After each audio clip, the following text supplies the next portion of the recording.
Everybody, Facebook Live, YouTube Live, the Mer Goddess, Sarah, how you doing?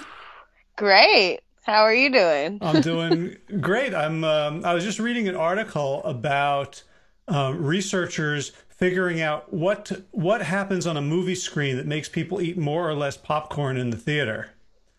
And and it turns out that when the more people eat on screen, the more popcorn the audience eats. But And I so guess that could be because you're like looking at it like, oh man, I want some popcorn now. well, even if you have it, if you have the bucket in front of you, like when other people eat, like you put it. So I know you're getting a massage right now, so I'm just like Yep. playing with my shoulders and Pretending you're getting a massage. yeah, yeah. I mean, that's the basis of the porn industry, right? I watch somebody else have Right? fun and I try to pretend that it's me. Yes. So, yeah, That's funny. maybe there should be like a massage hub website. Yeah, where People you just can just watch people getting massages and then just imagine you're getting a massage, right? right. What's she working on now? Your calf? Yep, she's got my calf right now. Which one? My left one. Oh, And I'm yes. I'm doing pretty good with that because it kind of is I can feel it. A little But spicy this down is there, a huh? little spicy, yep, All from right. all my training, but it's good. Oh, well, what's on your mind today? What's on my mind? I guess nothing right now. Good. I feel like I had something on my mind, but it slipped away, so maybe I wasn't supposed to know about it. It's a surprise. It's a surprise, It's exactly. it's a Well, I secret. mean, I did survive my hardest training last week with dropping time and crushing it, so that was really exciting. And Hmm. so I'm on to week 2 and I have a race in New Jersey this weekend. So I might be able to meet Brenda and Bruce. Ooh, cool. Where Yeah. in Jersey? I'm going to Bridgewater. Okay, I know Bridgewater. Somerset, Uh-huh. Somerset YMCA is where I'll be Yeah. swimming. Okay. Yeah. Route 78, Route 22. Yeah, Yeah. so that's where I'm traveling to this weekend to crush my times and get faster. So I'm Awesome. excited. Have you connected with Anthony? I haven't connected with Anthony. Oh, I should reach out to him. Yeah. He might want to come He, and cheer you on too. yeah. Oh, wow. I forgot that he's over in that area. Nice. Cool. So that's all that's happening over here is just training, eat, sleep, train, recover.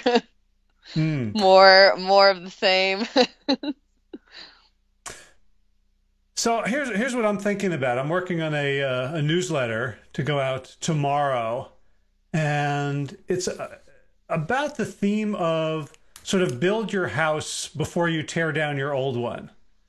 And the idea is like when we are engaging in bad behaviors, our favorite bad foods and drugs and alcohol and coping mechanisms like blowing up at people and all those things that feel kind of good in the moment, but we know we don't want to keep doing them because they have a negative effect.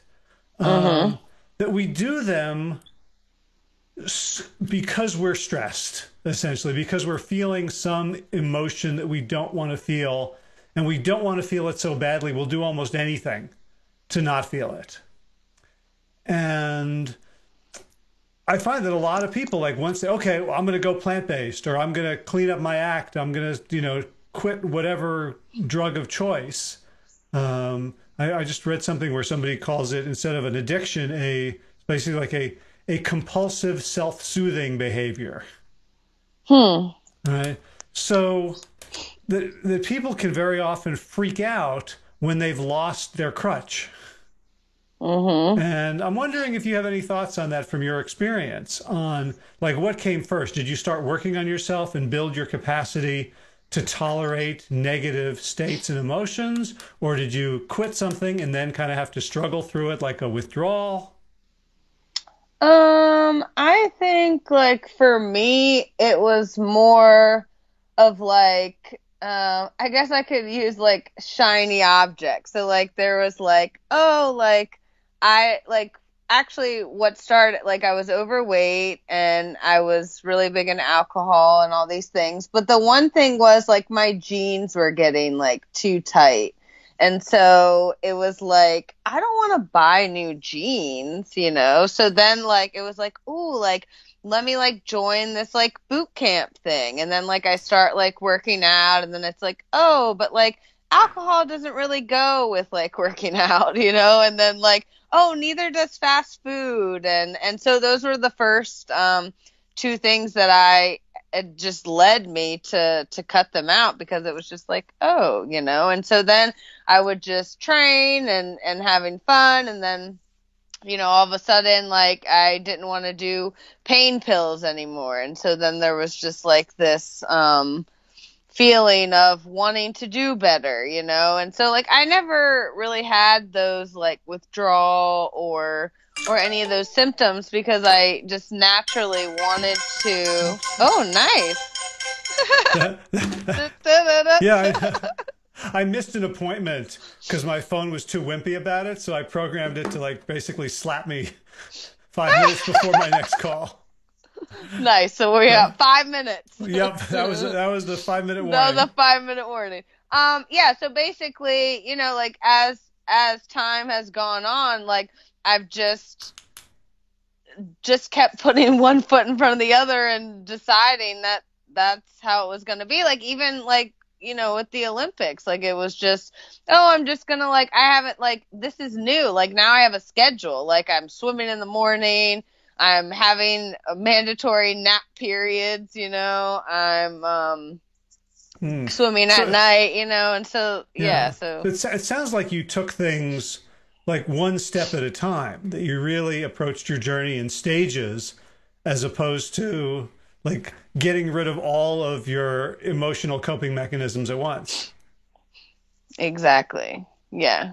Cuz I mean, cuz there's no like if I were to look at like there's no way that I could have went from like overweight to training 9 swims a week. Like it would have been impossible. I would have broke down. I would have not wanted to do it. But now it's like I have all this like data, right? All this just information that now it's like when it's like it's getting tough, like I'm walking everywhere, I'm going like I'm tired, right? But like in my head, I'm like I want to do this. Like I'm grateful that I get to experience like my body like becoming something new, you know? Hmm. And so it's like I wouldn't have been able to have this much gratitude if I was going from a jump phase. Like, you know, that's why when I always like hear people and they're like, you know, I want to do like all this extra, like they go from not exercising and having like a whole plan of like a whole week of like all this stuff they want to do. And then it's like, you know, you ask them and they haven't done any of it. And it's because it's too much, you know, it's, it works best when you are comfortable, you get a little uncomfortable, you get comfortable, you get a little uncomfortable, you know, and you just kind of ride the wave and into it. Hmm. It's almost like the drive to embrace all the discomfort at once is like the little sneaky voice in your head going, "Here's a good way to fail."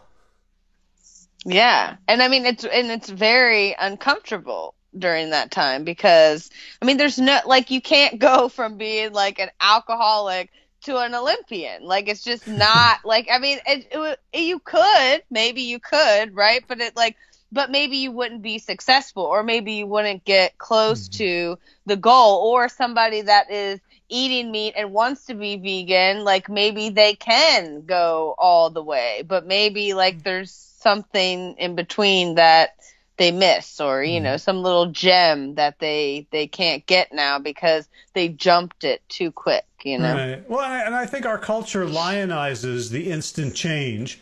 You know, certainly in the spiritual community, two of the most popular people these days are like Byron Katie and Eckhart Tolle, who both talk about like they had this park bench experience where like one day, like they were on the verge of suicide, they were depressed, everything was going wrong, and then suddenly they got it. And like, and that's what we want. And even if you watch like a movie of transformation, like there's a 5-minute training montage, right? Like from whatever, from Rocky to Kung Fu Panda to Brittany runs a marathon. There's like the training montage with the exciting music, and it only lasts like 2 to 3 to 5 minutes at most. Most of them are like 90 seconds, which still feels instantaneous.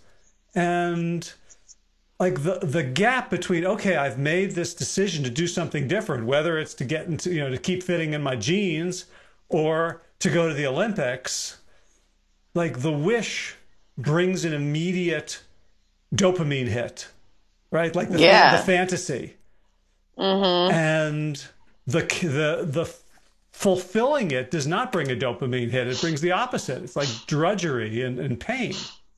Yeah, exactly. And I mean, like now, and it's just so like I've been really reflecting on where came from to here, and it's just helping me like just really like understand that like I mean, I'm gonna have to struggle. Like it's not like this is something I've never done, so the body is like, okay, but having that background allows me to move forward and have fun with it. You know what I just realized?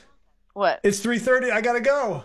Yay! Thanks a lot. Talk to you later. Yeah, see you. Okay, bye-bye. Bye.